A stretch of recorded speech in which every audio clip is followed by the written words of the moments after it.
And WEUNITE, as I said, has to do with, and these sites are this. Thank you, Mr. Prem Narayan. Ms. Radhika Nath of the Mahindra Group is one of the stalwarts of the IMC Ladies Wing. She has been associated with the Chamber for several years and is doing an excellent job in her current role as President of the Ladies Wing. I'd like to invite Ms. Radhika Nath to say a few words.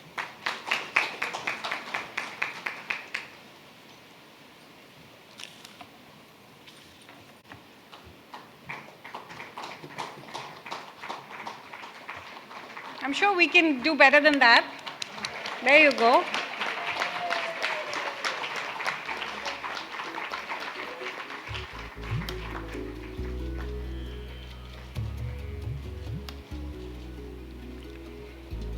It is an absolute honor to have Madame Phumzile here. A long-time champion of women's rights and gender equality, she has been doing outstanding work since she took over as the Executive Director of UN Women. I know you all are waiting to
as a world will strive to achieve by 2030. I was fortunate enough to play a small role in the announcement in India for the same, along with Akshay Kumar, A.R. Rahman, and Mrs. Tina Ambani. It is an ambitious proposal and a tough one to achieve in 14 years. But I do believe that we can achieve this if we all sincerely try together. I'm sure many of you are aware that India had a woman as her head of state way before the United Kingdom, a feature the United States of America has not managed to achieve as of yet. Which is why it is surprising to hear about gender inequality here in India, and yet sadly we do. On a daily basis, there are shocking stories in the media about violent crimes committed against women. Yet, I can only imagine how many more crimes there are against women in India that go unreported. This is not an India-specific issue, though. In the UN Secretary General's 2006 report on an in-depth study on all forms of violence against women, it was noted that there is no region of the world, no country, no culture in which women's freedom from violence has been secured. Here is another fact. In India, according to data provided by the National Crime Records Bureau, in the year 2001, the reported crimes against women were 1,43,795. In the year 2005, the reported crimes were 3,27,394, more than a 100% increase in numbers. However, I would like to believe that this increase in numbers is not an increase in crime against women. It is an increase in the number of women who are ready to come forward and report them. The world has largely been led by patriarchal societies, and women have, through the years, largely remained quiet in the face of atrocities rather than speak out against them. I know of educated women who remain silent in the face of violence because they are afraid to confront societal norms and have fingers pointed in their own direction, especially when the majority of our society fails to recognize marital rape as a crime.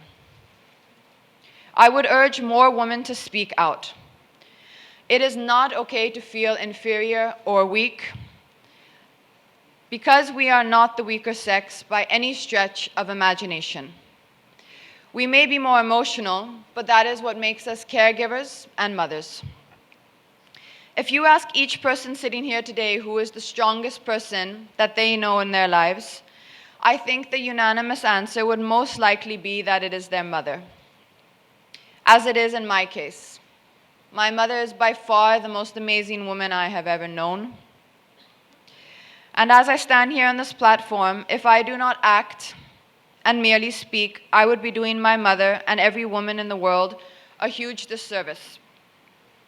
I would therefore like to pledge today that I will do whatever I can in my capacity to create awareness about gender equality. Thank you very much.